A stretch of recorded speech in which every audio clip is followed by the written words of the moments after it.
സുരേഷ് ഗോപി കേന്ദ്രമന്ത്രിയാകുന്നതിൽ അനിശ്ചിതത്വം രൂപപ്പെട്ടതായി Thiruvananthapuram bureau report ചെയ്യുന്നു. മന്ത്രിമാർക്കുള്ള ചായ സൽക്കാരത്തിൽ സുരേഷ് ഗോപി പങ്കെടുക്കുന്നില്ല. ഏറ്റെടുത്ത 4 സിനിമാ ഷൂട്ടിംഗ് പൂർത്തിയാക്കുന്നതുവരെ മന്ത്രിസ്ഥാനം ഏറ്റെടുക്കാനാകില്ല എന്ന് സുരേഷ് ഗോപി അറിയിച്ചതായി വാർത്തകളുണ്ട്. മൂന്നാം മോദി സർക്കാർ ഇന്ന് അധികാരമേൽക്കും. വൈകിട്ട് 7:15 പുതിയ സർക്കാർ അധികാരത്തിലേറും. രാവിലെ രാജ്ഘട്ടിലെത്തി മോദി പുഷ്പാർച്ചനയും നടത്തിയിരുന്നു. വിവരങ്ങളുമായി ഡൽഹിയിൽ നിന്നും രുചീഷ് രവീന്ദ്രനും ഒപ്പം സുരേഷ് ഗോപിയുടെ വീട്ടിൽ നിന്ന് ആതിര സരസ്വത്തും നമുക്കൊപ്പം ചേരുന്നുണ്ട്. ആദ്യം ആതിരയിലേക്ക് പോവുകയാണ്. ആതിര, ഈ സുരേഷ് ഗോപിയുടെ കാര്യത്തിൽ ഇപ്പോഴും ഒരു സസ്പെൻസ് തുടരുകയാണ്. അദ്ദേഹം ഇതുവരെ പ്രതികരിക്കാൻ തയ്യാറായിട്ടില്ല. അദ്ദേഹത്തിന്റെ പ്ലാൻ എന്താണ്? കേന്ദ്രമന്ത്രിസ്ഥാനം ഏറ്റെടുക്കുന്നു അല്ലെങ്കിൽ കേന്ദ്രമന്ത്രിയാകുന്നു എന്നെ സംബന്ധിച്ച് എന്തെങ്കിലും ഒരു സൂചന നമുക്ക് ലഭിക്കുന്നുണ്ടോ? എന്താണ് അദ്ദേഹത്തിന്റെ ഒരു പ്ലാൻ? നമുക്കറിയാൻ കഴിയുന്നൊരു കാര്യം.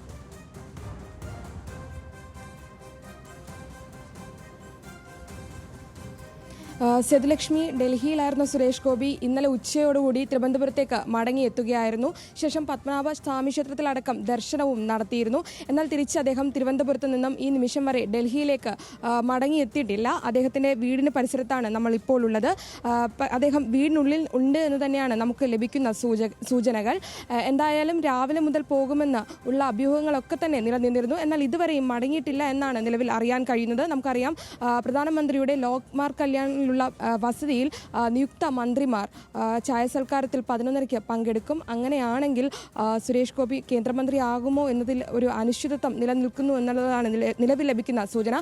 എന്തായാലും 12:30 സുരേഷ് ഗോപി ഡൽഹിയിലേക്ക് മടങ്ങുമെന്നും ഒരു സൂചന നമുക്ക് ലഭിക്കുന്നുണ്ട്.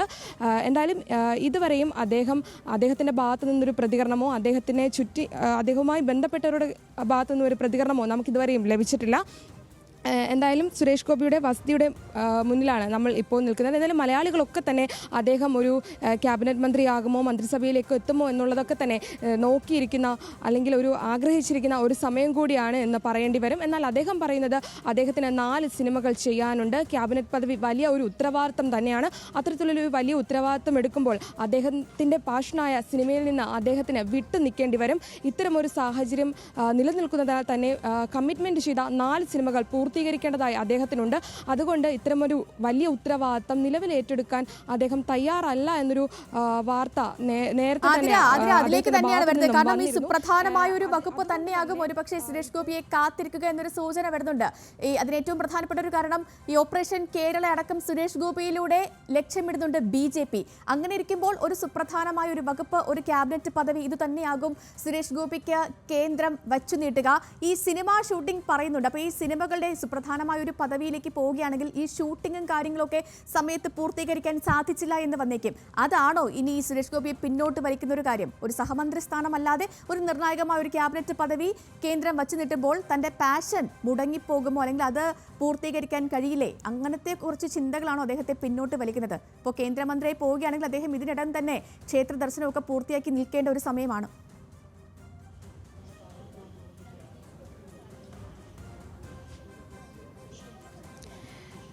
സേതുലക്ഷ്മി സൂചിപ്പിച്ചതുപോലെ തന്നെ ഒരു വലിയ ഉത്തരവാദിത്തമാണ് ക്യാബിനറ്റ് പദവി എന്നുള്ളത്. BJP സംബന്ധിച്ചിടത്തോളം അവരുടെ വലിയ ഒരു ആഗ്രഹ സാഫല്യമായിരുന്നു സുരേഷ് ഗോപിയിലൂടെ പൂർത്തിയായിരിക്കുന്നത്. കഴിഞ്ഞ 75 വർഷത്തിനുള്ളിൽ അവർക്ക് ലോകസഭയിലേക്ക് വിജയിച്ച ഒരേ ഒരു MP അത് സുരേഷ് ഗോപിയാണ്.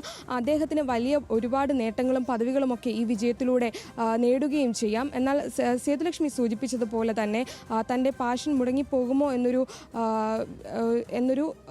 കാര്യം സുരേഷ് ഗോപിയിൽ നിന്നും നേരത്തെ തന്നെ നമ്മളൊക്കെ കേട്ടതാണ്. തിരഞ്ഞെടുപ്പ് ഫലത്തിന് ശേഷം, വിജയത്തിന് ശേഷവും അദ്ദേഹം മീഡിയയെ കണ്ടപ്പോൾ പറഞ്ഞതാണ് തൻ്റെ ആഗ്രഹം സിനിമയാണ്, അത് തുടർന്നു കൊണ്ടുപോകേണ്ട സാഹചര്യമുണ്ടെന്നൊക്കെ തന്നെ അന്ന് തന്നെ അദ്ദേഹം മാധ്യമങ്ങളോട് വ്യക്തമാക്കിയ ഒരു സാഹചര്യവും ഉണ്ടായിരുന്നു. എന്നാൽ തിരഞ്ഞെടുപ്പ് ഫലം വന്നതിന് ശേഷം BJPയുടെ ദേശീയ നേതൃത്വത്തിൽ നിന്നും സംസ്ഥാന നേതൃത്വത്തിൽ നിന്നും ഉൾപ്പെടെ സുരേഷ് ഗോപിക്ക് സമ്മർദ്ദമുണ്ടായിരുന്നു.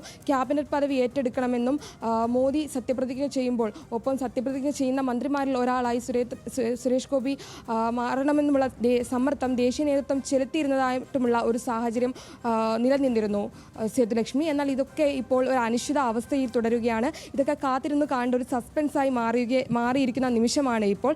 ഒന്നിലും ഒരു വ്യക്തത നമുക്കിപ്പോൾ പറയാൻ കഴിയുന്ന ഒരു സാഹചര്യമല്ല നിലനിൽക്കുന്നത് സേതുലക്ഷ്മി.